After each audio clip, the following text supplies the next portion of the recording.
살아계신 하나님, 오직 하나님께 영광과 존귀와 감사와 찬양을 올려드립니다.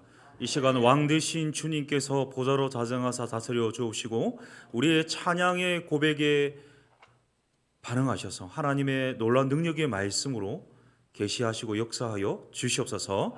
하나님 말씀하시면 우리가 살겠나이다. 주님 말씀하시면 우리가 순종하겠나이다.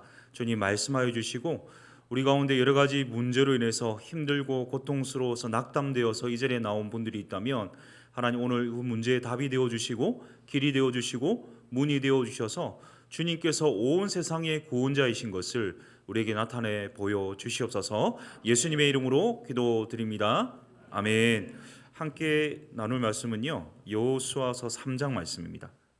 여호수아서 3장 1절부터 17절까지의 말씀입니다. 여호수아서 3장 1절에서부터 17절까지의 말씀. 여호수아서 3장 1절에서부터 17절까지의 말씀입니다. 한 절씩 교독하도록 하겠습니다. 여호수아서 3장 1절에서부터 17절까지의 말씀입니다. 또 여호수아가 아침에 일찍 일어나서 그와 모든 이스라엘 자손들과 더불어 시팀에서 떠나 요단의 이리로 건너가기 전에 거기서 유숙하니라. 사루에 관리들이 진중으로 두루 다니며 백성에게 명령하여 이르되 너희는 레위 사람 제사장들이 너희 하나님 여호와의 언약궤 매는 것을 보거든 너희가 있는 곳을 떠나 그 뒤를 따르라. 그러나 너희와 그 사이 거리가 2,000 규빗쯤 되게 하고 그 사이 가까이 하지는 말라. 그리하면 너희가 행할 길을 알리니 너희가 이전에 이 길을 지나보지 못하였음이니라 하니라. 여호수아가 또 백성에게 이르되 너희는 자신을 성결하게 하라. 여호와께서 내일 너희 가운데 기이한 일들을 행하시리라. 여호수아가 또 제사장들에게 말하여 이르되 언약궤를 메고 백성의 앞서 건너라 하매 곧 언약궤를 메고 백성의 앞서 나아가니라. 여호와께서 여호수아에게 이르시되 내가 오늘부터 시작하여 너를 온 이스라엘의 목전에서 크게 하여 내가 모세와 함께 있었던 것 같이 너와 함께 있는 것을 그들이 알게 하리라. 너는 언약궤를 맨 제사장들에게 명령하여 이르거든 요단에 들어서라 하라. 여호수아가 이스라엘 자손에게 이르되 이리 와서 너희의 하나님 여호와의 말씀을 들으라 하고 또 말하되 살아계신 하나님이 너희 가운데 계시사 가나안 족속과 헷 족속과 휘 족속과 브리스 족속과 기르가스 족속과 아모리 족속과 여부스 족속을 너희 앞에서 반드시 쫓아내실 줄을 이것으로서 너희가 알리라. 보라, 온 땅의 주의 언약궤가 너희 앞에서 요단을 건너가나니 이제 이스라엘 지파 중에서 각 지파에 한 사람씩 12명을 택하라. 온 땅의 주 여호와의 궤를 맨 제사장들의 발바닥이 요단물을 밟고 멈추면 요단물 곧 위에서부터 흘러내리던 물이 끊어지고 한 곳에 쌓여 서리라.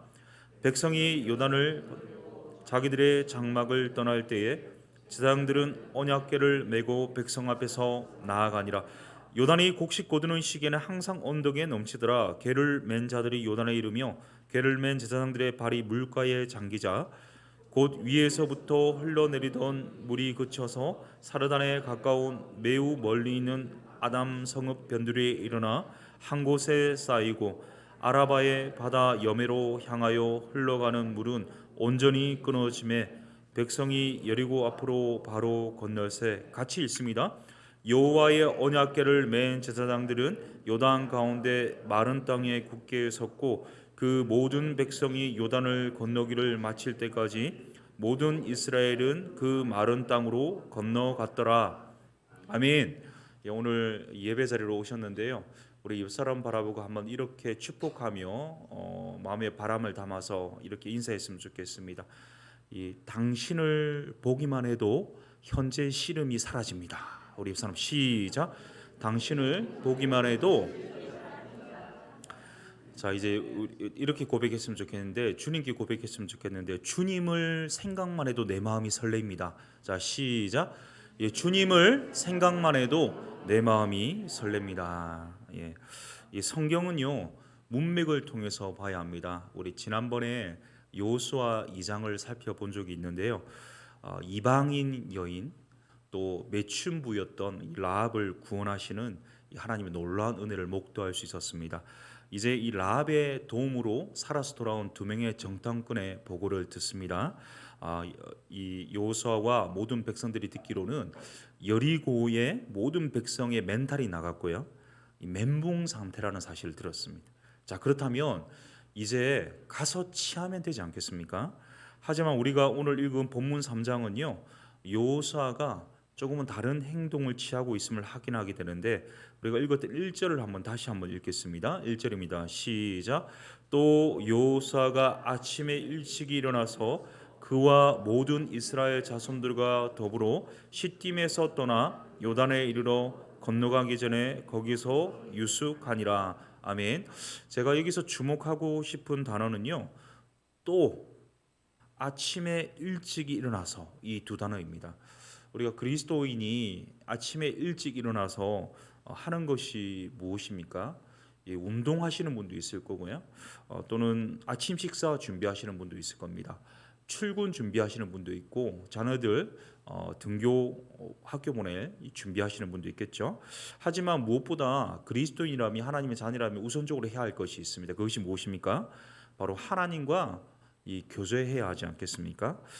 자, 오늘 중심 질문은 이겁니다. 하나님 나라를 향해 가는 여정에서 우리가 갖추어야 할 태도에 대해서 살펴볼 건데요. 첫 번째, 우리가 하나님 나라의 여정을 가는 이 모든 여정에서 우리가 갖춰야 될 첫 번째 태도가 나오거든요. 그것은 뭐냐면 첫 번째 한번 같이 따라하겠습니다. 하나님과의 교제에 집중하십시오. 시작. 하나님과의 교제에 집중해야 합니다. 여호수아는요. 또 아침에 일찍 일어나서 무엇을 했을까? 바로 습관을 쫓아서 또 아침에 일찍 일어나서 습관을 쫓아 하나님께 기도하고 하나님 뜻을 물었습니다. 어떻게 그것을 알 수 있을까요? 5절을 보시면 이해됩니다. 5절에 제가 한번 읽어보겠습니다. 여호수아가 또 백성에게 이르되 너희는 자신을 성결하게 하라.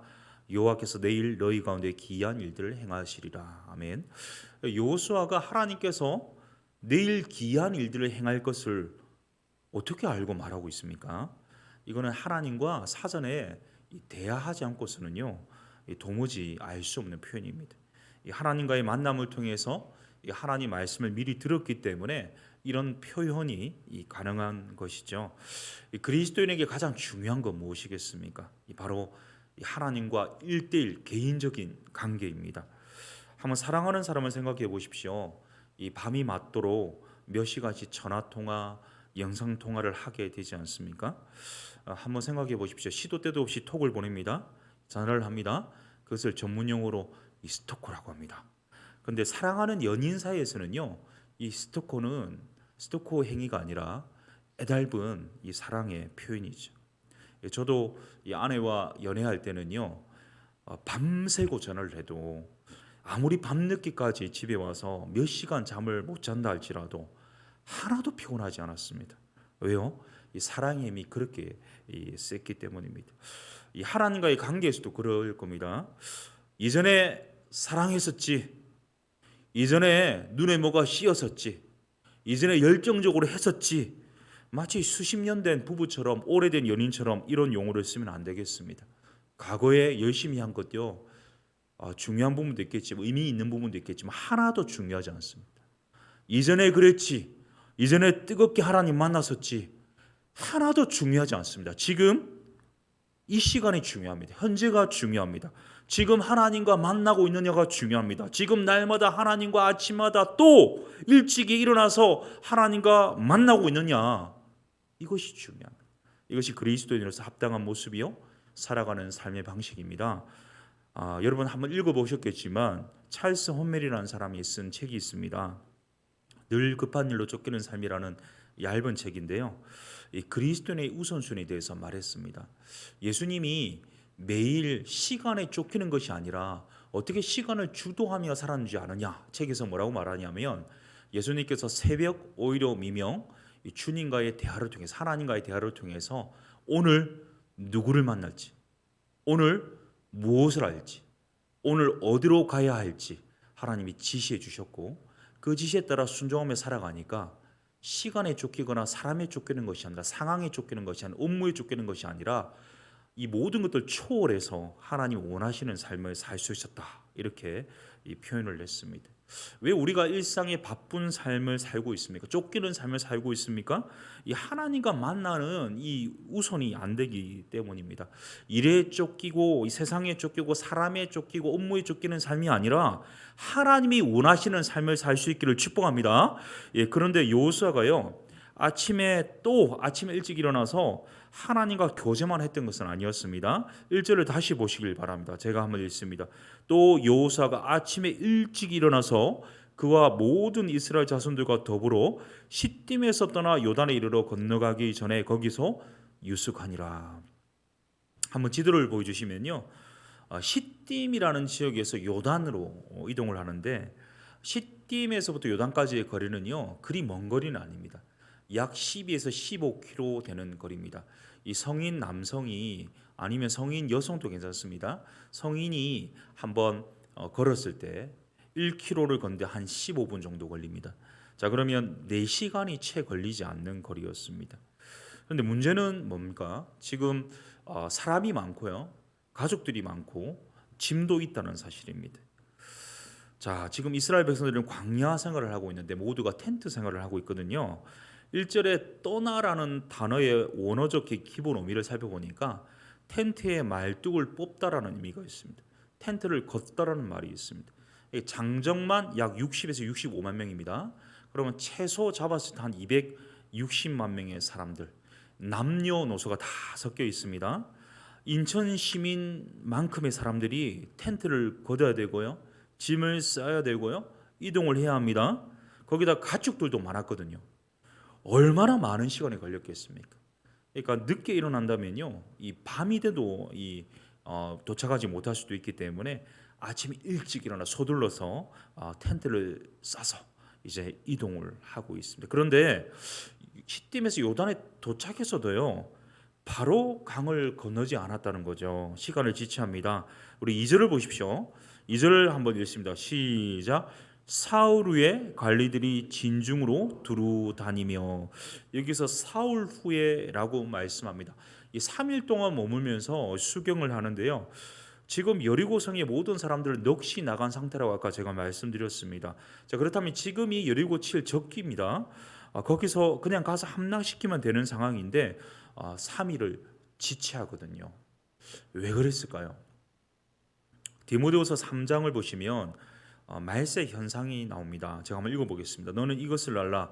말세에 고통하는 때가 이르러 사람들이 자기를 사랑하며 돈을 사랑하며 자랑하며 교만하며 비방하며 부모를 거역하며 감사하지 아니하며 거룩하지 아니하며 무정하며 원통함을 풀지 아니하며 모함하며 절제하지 못하며 사나우며 선한 것을 좋아하지 아니하며 배신하며 조급하며 자만하며 쾌락 사랑하기를 하나님 사랑하는 것보다 더하며.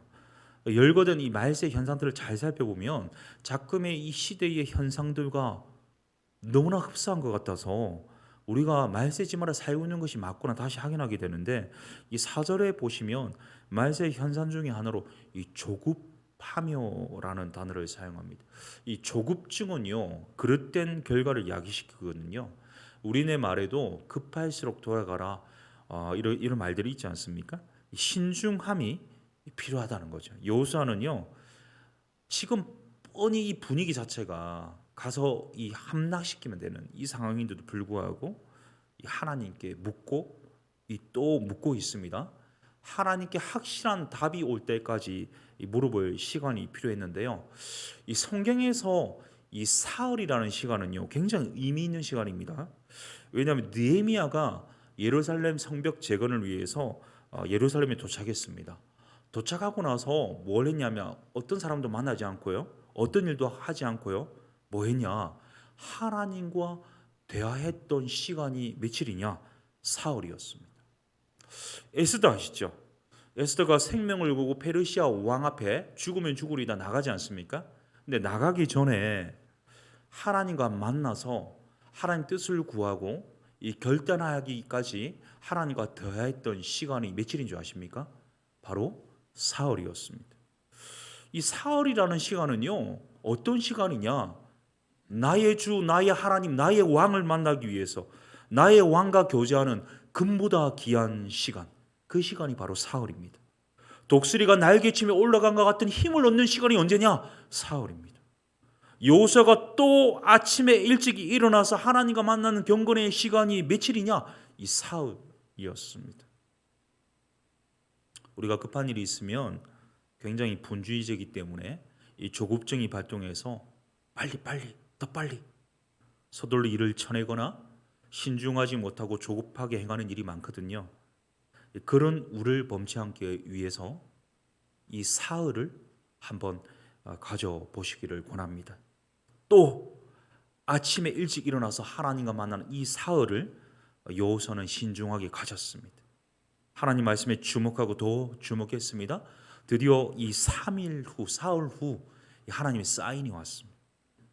여호수아가 이스라엘의 관리들을 통해서 우리로 치면 순장들을 말하는데요.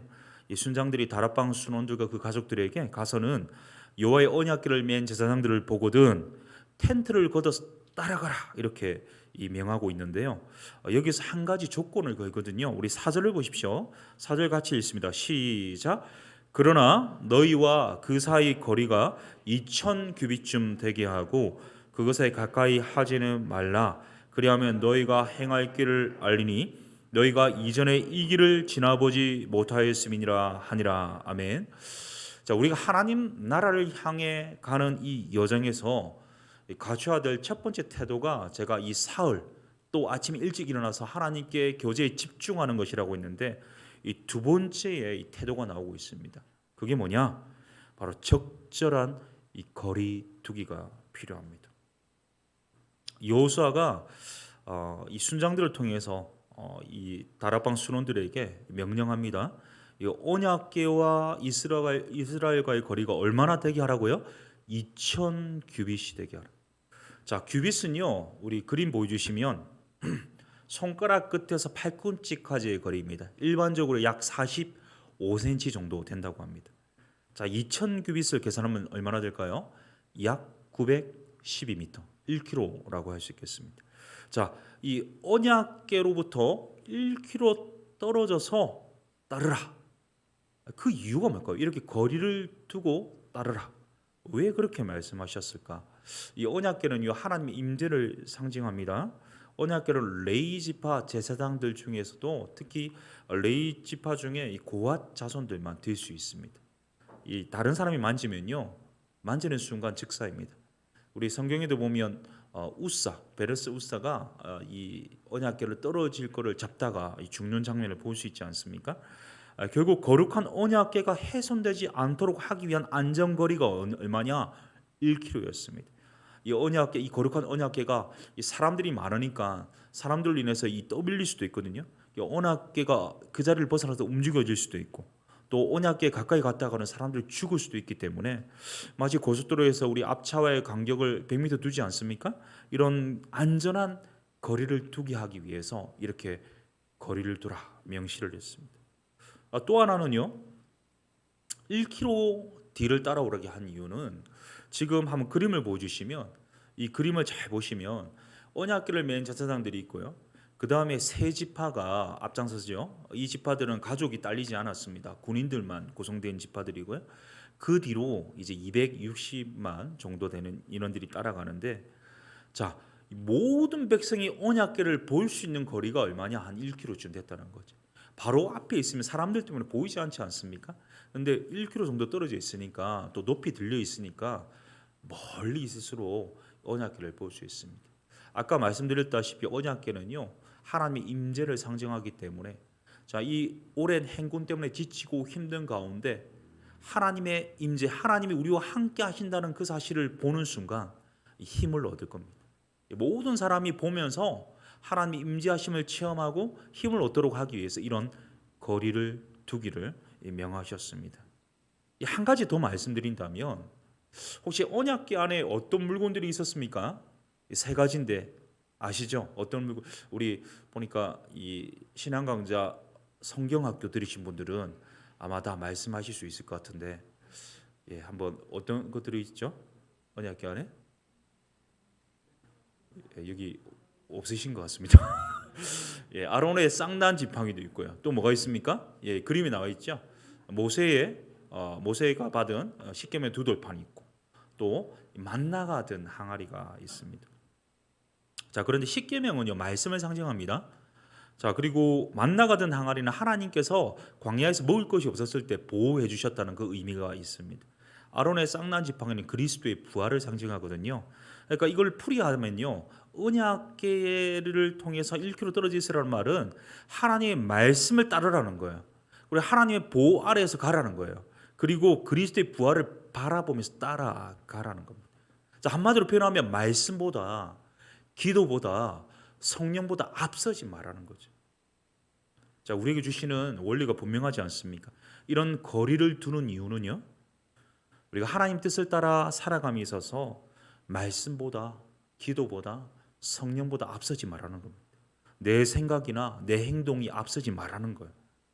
기도 안 해보고 묵상 안 해보고 먼저 말을 내뱉거나 먼저 행동하지 말라는 겁니다. 그것은 우선순위가 틀린 것이다. 이 거리두기를 통해서 우리에게 말씀해 주고 있습니다. 자, 하나님과의 관계가 우선이다. 관계에 집중하라. 또 하나님과의 이 언약궤와 거리를 두면서 말씀보다 기도보다 성령보다 앞서지 말라는 적절한 거리두기의 태도에 대해서 더해가지고요. 하나님 나라를 향해 가는 여정에서 또 갖춰야 될 태도를 우리에게 말씀하는데 5절이거든요. 5절. 5절을 한번 같이 읽습니다. 시작. 여호수아가 또 백성에게 이르되 너희는 자신을 성결하게 하라. 여호와께서 내일 너희 가운데 기이한 일들을 행하시리라. 아멘. 여기 뭐라고 말씀하십니까? 너희는 자신을 성결하게 하라. 정결을 요구하시지. 하나님 나라를 향해 가는 여정에서 우리에게 갖춰야 될 또 다른 태도가 있다면 그것은 정결함이라고 할 수 있겠습니다. 하나님은요, 하나님이 자녀들에게 백성에게 뭘 요구하느냐? 이 정결함을 요구하십니다. 우리가 숱한 주의 사역을 하고요, 주의 사업을 확장해서 감당하고 수많은 일을 하고 성과를 낸다고 할지라도 가장 중요한 것을 놓쳐서는 안 될 것입니다. 그것은 바로 이 성결, 정결함입니다. 하나님이 어떤 사람 사용할까요? 외모가 훌륭한 사람. 그러면 안타깝게도 쓰임 받지 못하는 사람들이 있습니다. 저를 포함해서 은사가 많은 사람, 또 많은 사람이 쓰임 받지 못할 겁니다. 열정적인 사람, 또 많은 사람이 쓰임 받지 못할 겁니다. 능력과 실력이 있는 사람, 많은 사람이 쓰임 받지 못합니다. 디모데후서 2장 20절에서 21절을 보면요, 이런 말씀이 있습니다. 우리 한번 읽어볼까요? 같이 한번 읽어보겠습니다. 시작. 큰 집에는 금그릇과 은그릇뿐 아니라 나무 그릇과 질그릇도 있어 귀하게 쓰는 것, 천하게 쓰는 것도 있나니 그러므로 누구든지 이런 것에서 자기를 깨끗하게 하면 기이 쓰는 그릇이 되어 거룩하고 주인의 쓰심에 합당하며 모든 선한 일에 준비함이 되리라. 아멘. 하나님이 누구를 사용하십니까? 이 정결한 그릇을 사용하십니다. 이 금그릇이라고 하더라도요, 은그릇이다 하더라도 그 어떤 보석 그릇이라 할지라도 깨끗하지 않다면 쓰임 받을 수 없습니다. 볼품 없는 그릇이라도요, 깨끗하면 정결하면 쓰임 받습니다. 결국 하나님 나라 여정을 위해서 하나님께 쓰임 받기 위해서 우리에게 요구되는 것은요, 우리가 뭐 외모가 탁월하거나 능력이 탁월하거나 뭐 지식이 탁월하거나 뭐 열정이 탁월한 거 참 필요하고 좋지만 무엇보다 우선적인 것은 정결함입니다. 저희 집안 어르신 중에 여러분도 아시는 어르신인데 김유신 장군 아십니까? 김유신 장군이 있습니다. 젊었을 때는요, 나라를 위해서 살지 않았고 한 여인을 위해서 살았습니다. 바로 이 청간이라는 여인이었습니다. 이 청간의 집에 날마다 가서 이 술을 마시면서 이 여인과 지냈는데요. 이 어머니 만명 부인이 이 사실을 알고는 꾸짖죠. 나라를 위해서, 대의를 위해서 정말 그 모든 걸 청산하라고 했고 결단을 내립니다. 다시는 그 청간을 찾지 않습니다. 자, 그런데 어느 날 술이 취했을 때 자기가 항상 타고 있는 이 말이 이전의 습관을 쫓아서 어디로 갔을까요? 여러분 아시는 것처럼 바로 청간의 집 앞으로 갑니다. 김유신이 술에 깨어서 뭘 합니까? 칼을 들어서 이 말의 목을 베고 맙니다. 이 나라의 대의를 위해서 이 새로운 결단을 한 것에 대해서 뒤를 돌아보지 않겠다는 그런 다짐이었습니다. 그런데 성경에 나와 있지는 않지만 우리 믿음의 선배들 중에요, 이런 똑같은 에피소드를 가진 분이 한 분 있거든요. 이 어거스틴입니다. 어거스틴이 회심을 했어요. 예수님 만났습니다. 이 하나님을 위해서 이제 대의를 위해서 헌신하기다 다짐합니다.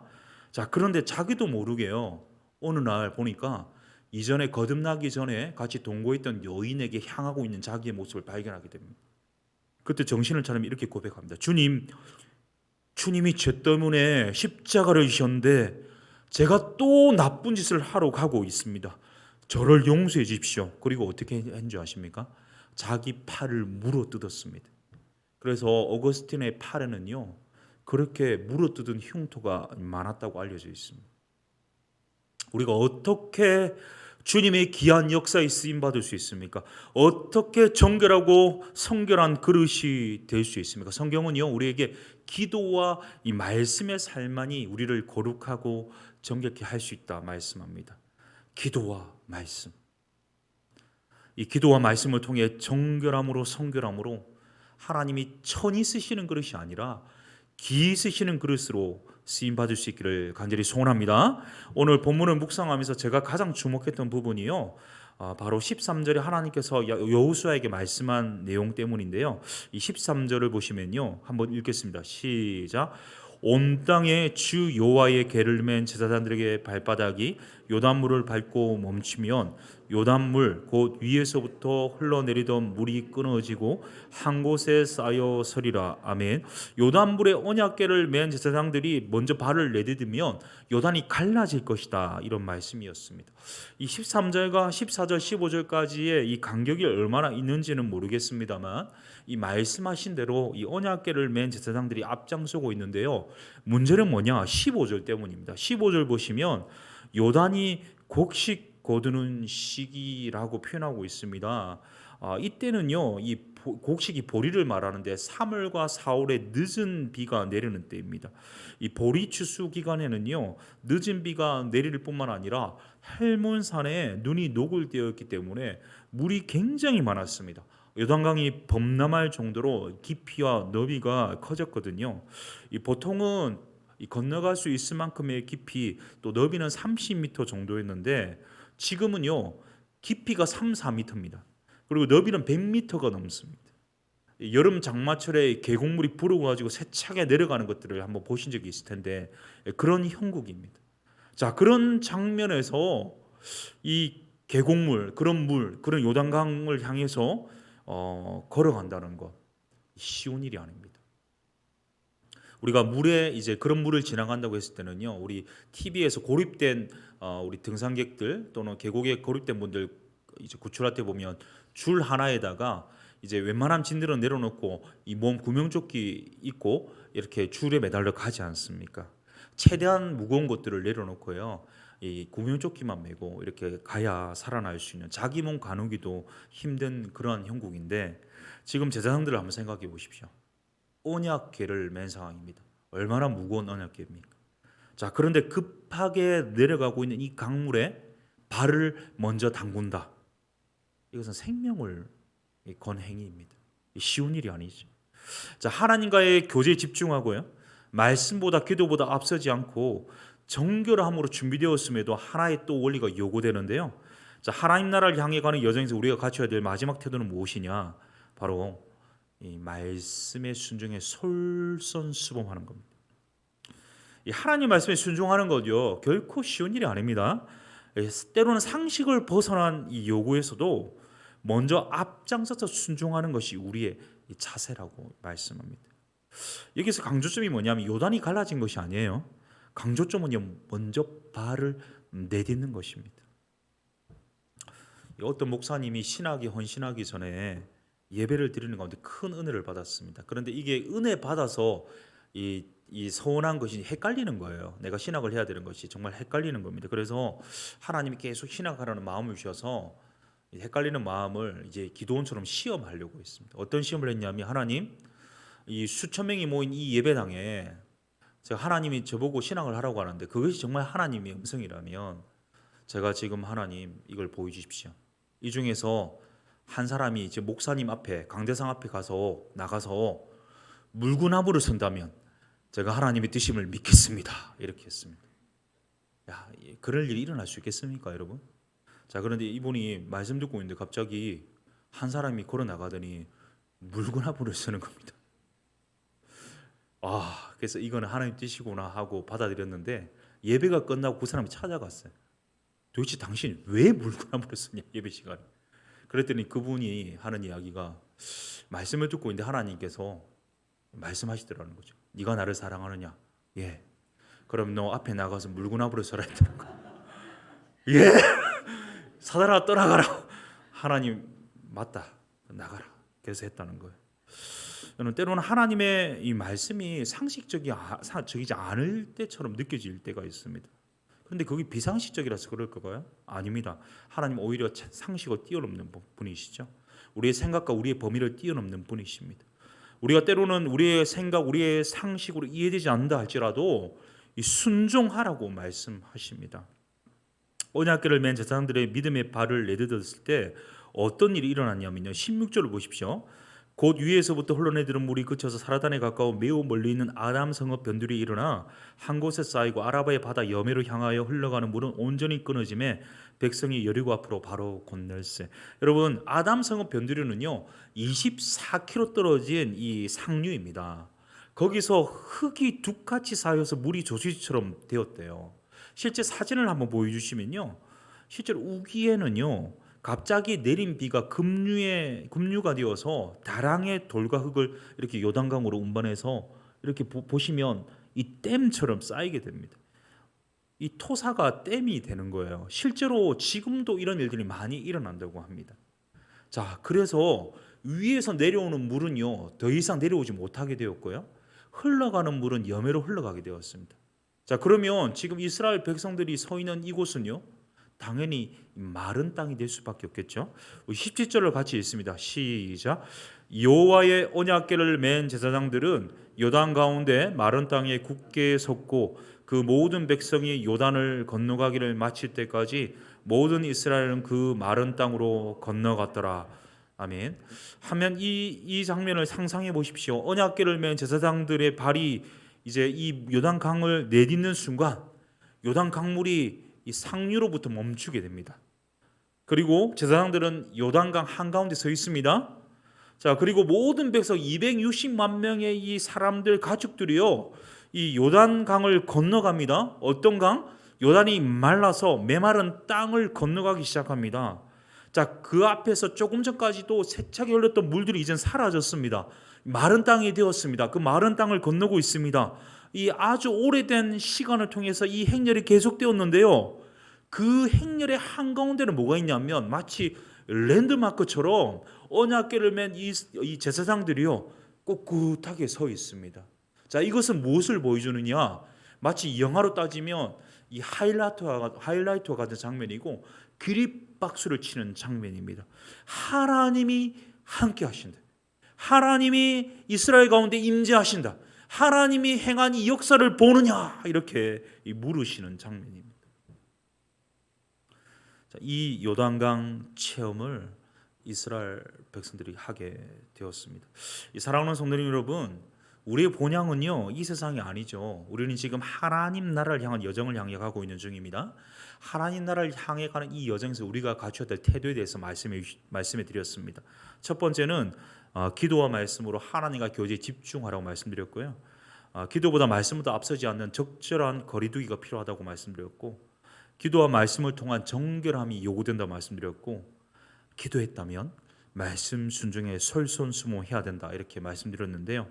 여러분, 하나님과의 교제에 집중하고 적절한 거리두기를 하고요, 이 정결한 삶을 살고 솔선수범하는 순종은요 이 하나로 기결되고 수렴됩니다. 무엇입니까? 바로 말씀과 기도라는 거죠.